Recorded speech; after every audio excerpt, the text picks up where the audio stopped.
Hi everyone! In this week's episode of Retro Crafts, we are going to be making these super cute crepe paper flowers. And I used the very inexpensive crepe paper streamers that I purchased at my local dollar store, but these are readily available pretty much anywhere. So I'm cutting two lengths, about 18 inches, but the size totally depends on how full you want your flower. I layered those two streamers on top of each other and I'm folding them in half over and over again.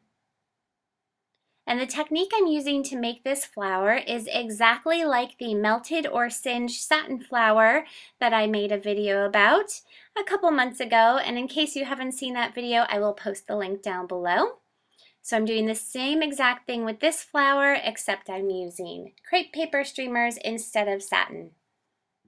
So I'm just trimming a petal shape into the top, and I'm going to unfold it. I will offset the petals a little bit and layer those two pieces on top of each other. And I am using a needle and thread, which I'm now tying a nice double knot in the end. And I'm going to make a running stitch along the entire length of the crepe paper streamers. And I find this method to be a lot quicker and easier for me than trying to hand pleat and glue the petals into a ring.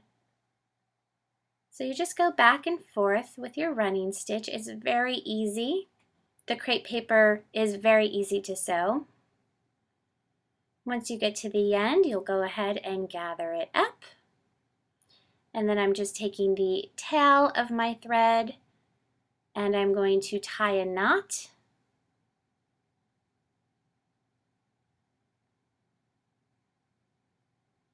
Forming a ring. I'm trimming my tails, and it's that easy.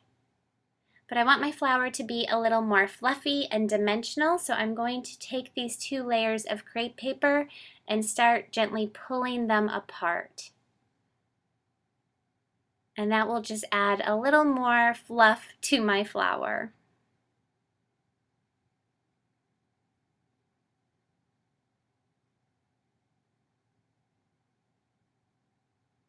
Now I'm taking a second length of crepe paper streamer, about 12 inches long this time, and I'm going to do the same exact thing.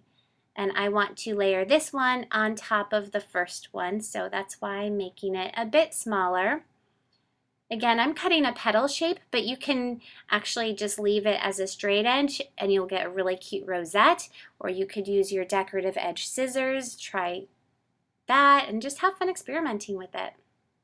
So again, doing my running stitch to the end, and then I will gather that up and tie the two ends of thread into a knot.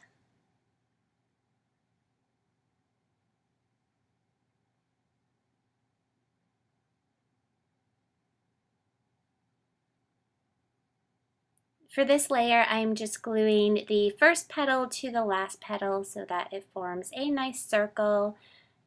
And I'm gluing that on top of my first flower. Now I'm using my shimmer spray and it looks so pretty on crepe paper. I'd highly recommend you try that. And while it's still wet, I'm sprinkling some pink glitter on top.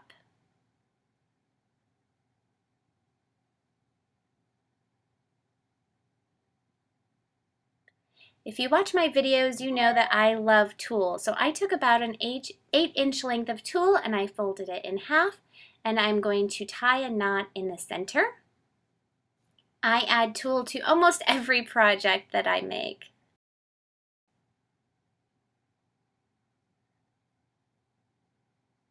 Now I'm just going to trim each side, and I have a cute little tulle bow, which I'm going to add to the center of my flower. I just love the girly look that the tulle adds.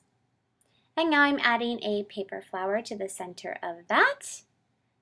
And that's it. It's so pretty and delicate looking. It's great to use on your cards or other projects. I hope you'll feel inspired to try it yourself, and thanks for watching.